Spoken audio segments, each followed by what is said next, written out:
Kekalahan Persib Bandung di Singapura di ajang AFC Champions League 2 ini berujung panjang dan juga membuat heboh di sosial media. Mungkin karena bagaimana Coach Bojan Hodak merespon kekalahan dari Maung Bandung yang juga menunda langkah mereka untuk bisa melaju ke babak 16 besar AFC Champions League 2. Karena dalam konferensi pers tersebut, kalau gue catat setidaknya ada 2 poin yang disoroti. Yang pertama adalah meskipun Persib Bandung bisa mencetak 2 gol di laga tandang, tapi kemasukan 3 gol ini tidak bisa ia terima dan juga ia mempertanyakan bagaimana timnya ini dalam bertahan. Karena kalau bisa kita lihat, kemarin gue juga sudah buat review di video gue gimana Persib Bandung ini kebobolan dengan 3 gol dengan skema yang sama, skema long ball, mengandalkan kecepatan. Bahkan sebetulnya Persib lebih dominan dan juga lebih memiliki banyak peluang. Kalau nggak salah kemarin statistiknya dari 15 tendangan 7 gol on target, sedangkan untuk Lion City yang sebagai tuan rumah ini hanya mendapatkan 7 peluang shoot tendangan ke gawang dan juga shoot on targetnya ini hanya 4, tapi mereka bisa mencetak 3 gol, sedangkan Persib Bandung mencetak 2 gol. Ini yang juga dipertanyakan oleh Bojan Hodak, bagaimana anak asuhnya selain juga tidak bisa bertahan secara baik, tapi memanfaatkan peluang, karena memang banyak sekali peluang di pertandingan tersebut yang tidak bisa dikonversikan menjadi gol. Selain itu juga Bojan, ini yang sebetulnya bikin rame dan juga menjadi perbincangan bobotoh lah di sosial media, karena secara terbuka Bojan Hodak mengatakan bahwa ada beberapa pemain yang masuk di babak kedua yang tidak akan lagi berseragam Persib Bandung karena dinilai kualitasnya ini tidak bisa bersaing di kompetisi Asia. Ini yang menjadi pertanyaan, siapa sebetulnya pemain yang dianggap tidak layak untuk ataupun tidak akan lagi membela Persib Bandung. Karena kalau kita lihat ada 5 pemain yang dimasukkan oleh Bojan Hodak di babak kedua. Yang pertama ada 3 pergantian saat itu, yaitu ada Sadil Ramdhani, ada Ramon, dan juga ada seorang Lucho. Ini 3 pemain baru dari Persib Bandung yang saat itu dimasukkan, dan setelah beberapa menit setelah pergantian pertama ada 2 pergantian lanjutan, yaitu seorang Barba yang baru sembuh dari cedera dimasukkan, dan juga yang terakhir adalah William Marslio yang dimasukkan. Ini yang membuat jagat sosial media ini bertanya-tanya dan juga menerka-nerka siapa dari kelima pemain ini yang tidak akan lagi membela Persib Bandung. Kalau misalnya kita lihat bagaimana statistik dari 5 pemain ini, menurut gue pribadi mungkin Barba yang paling perform. Karena walaupun kemarin ia tidak menjadi starting 11, tapi juga dikarenakan karena dia baru sembuh dari cedera, sembuh dari sakit, sempat juga kembali ke Italia. Sebelum kemarin juga ini pertandingan pertama ia kembali setelah sakit tersebut, sehingga Barba tampaknya bukan masuk dalam list tersebut. Karena kalau misalnya kita lihat bagaimana ia konsisten, dan juga menurut gua Barba adalah salah satu pemain yang paling cocok ketika diduetkan dengan Matikardi di lini belakang. Dan selain itu Barba juga memiliki peran multi posisi, tidak hanya sebagai back tengah, tapi ia juga pernah dimainkan sebagai back kiri, bahkan back kanan, sehingga ini juga menjadi opsi dan juga memiliki nilai tambah untuk pertahanan dari Persib Bandung. Selain itu, untuk Sadil Ramdhani, meskipun memang belum konsisten pemain ini setelah kembali dari Kedah Liga Malaysia, kembali ke Indonesia, ke Super League, dan juga bermain di ACL 2, secara statistik memang sebagai pemain yang beratribusi menyerang tidak begitu impresif. Mencetak 1 gol di ACL 2, kalau nggak salah golnya ketika di pertandingan pertama ACL 2 babak penyisihan di Stadion Gelora Bandung Lautan Api, mencetak 1 gol. Saat itu membuat Persib Bandung unggul dari Lion City yang pertandingannya berakhir dengan skor 1-1. Belum menjadi pilihan utama karena Sadil harus berebut tempat dengan seorang Beckham Putra dan juga beberapa pemain lainnya. Ada seorang Lucho, ini pemain Argentina yang juga sebelumnya ini merumput di Liga Malaysia. Memang kalau kita lihat secara statistik dan juga peran, Lucho sebetulnya sering dimainkan sebagai starting 11 oleh Bojan Hodak, entah itu bermain bersama Mark Locke ataupun Tom Hai. Tapi memang ada sejumlah bobotoh yang gue juga lihat di kolom komentar menilai bahwa Lucho ini secara permainan tidak begitu klop dengan Mark Locke di lini tengah, karena mungkin secara permainan ini hampir sama.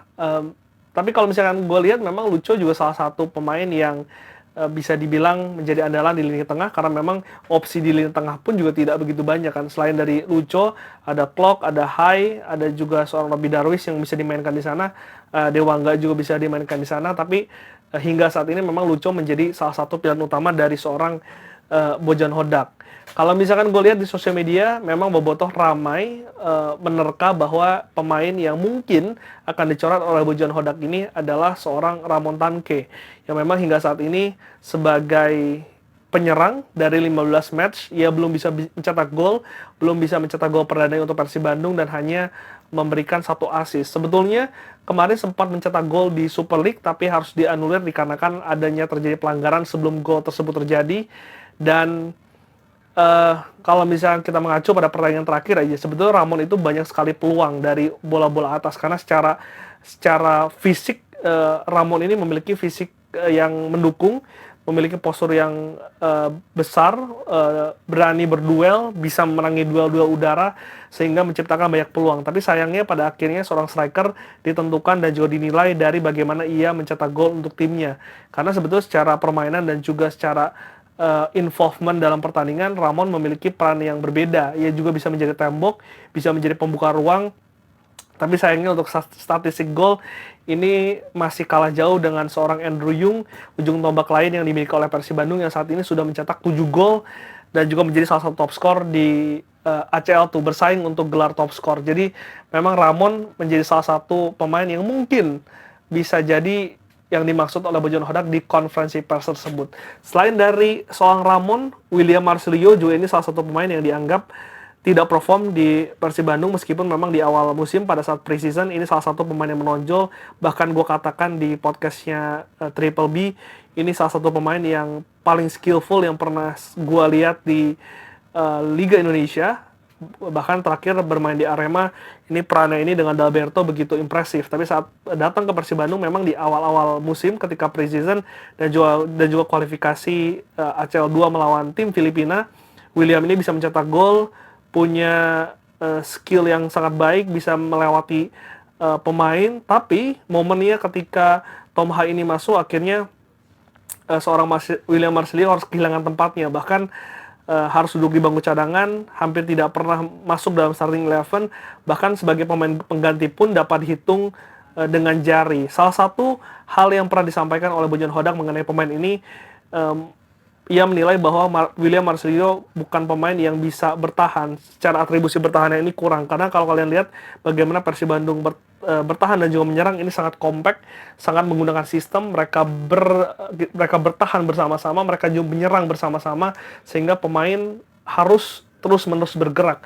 Dicontohkan oleh seorang William Barros, yang kita lihat Barros bagaimana ia memiliki determinasi dalam menyerang dan juga bagaimana ia sangat baik dalam bertahan. Ini pemain yang mungkin dimiliki ataupun disukai oleh Bojan dan juga cocok dengan skema permainan yang memang ingin dilakukan oleh seorang Bojan Hodak, sehingga gua menerka bahwa William Marcelino ada menjadi salah satu pemain yang dinilai mungkin ini tidak akan bermain lagi di Persib Bandung. Dan dugaan tersebut dikuatkan dengan salah satu postingan, kalau gue lihat salah satu akun dari Bandung Football ketika meliput latihan dari Persib Bandung di Surabaya pada Jumat pagi. Terlihat memang dari 5 pemain yang dimasukkan di babak kedua kemarin, hanya William Marcelino yang tidak terlihat dalam video. Gue nggak tahu apakah memang sebetulnya ada di lapangan tapi tidak diambil videonya, atau memang tidak ada di lapangan. Itu menjadi tanda tanya juga. Dan juga memang hingga saat ini belum ada keterangan resmi, belum ada keterangan apapun terkait dengan hal itu, sehingga ini membuat spekulasi terjadi di kalangan bobotoh. Dan terakhir, gue mau berkomentar momentum statement keras dari Bojan Hodak dikeluarkan bukan saat Persib Bandung terpuruk, meskipun memang dikeluarkan saat Persib Bandung kalah. Tapi ingat, Persib Bandung saat ini masih berada di puncak klasemen grup G, meskipun belum dipastikan lolos, tapi memiliki peluang lolos yang sangat besar ke babak 16 besar. Dan juga sebetulnya secara peringkat di Liga ini masih bersaing di papan atas. Saat ini berada di peringkat 3, memang masih kalah poin dengan Borneo. Ini menunjukkan mentalitas tidak hanya dimiliki oleh pemain dari Persib, tapi bagaimana standar tinggi yang dimiliki oleh Bojan Hodak untuk bisa membangun timnya, untuk bisa membawa timnya lolos ke 16 besar ACL 2 dan juga bagaimana ia menjaga mimpi untuk bisa melakukan hat-trick juara di Super League.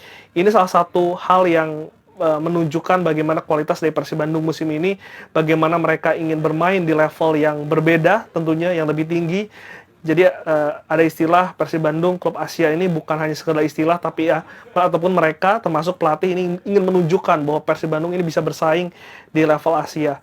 Sesudah ini Persib Bandung akan melawan Madura. Kita akan lihat starting 11-nya apakah 5 pemain tersebut siapa yang tidak dalam masuk DSP, siapa yang tidak masuk dalam starting 11, dan siapa yang masih masuk. Itu mungkin akan menjawab tanda tanya dari Bobotoh. Sementara untuk di ACL 2 meskipun memang belum dipastikan lolos, nanti penentuan Persib Bandung lolos atau tidak ke babak 16 besar akan terjadi di Stadion GBLA pada 10 Desember ketika menjamu Bangkok United yang saat ini di peringkat 2 tapi sudah dipastikan lolos ke babak berikutnya dikarenakan secara head to head ini sudah menang dari Persib Bandung. Kita nantikan kalau misalkan menurut kalian siapa, tulis di kolom komentar.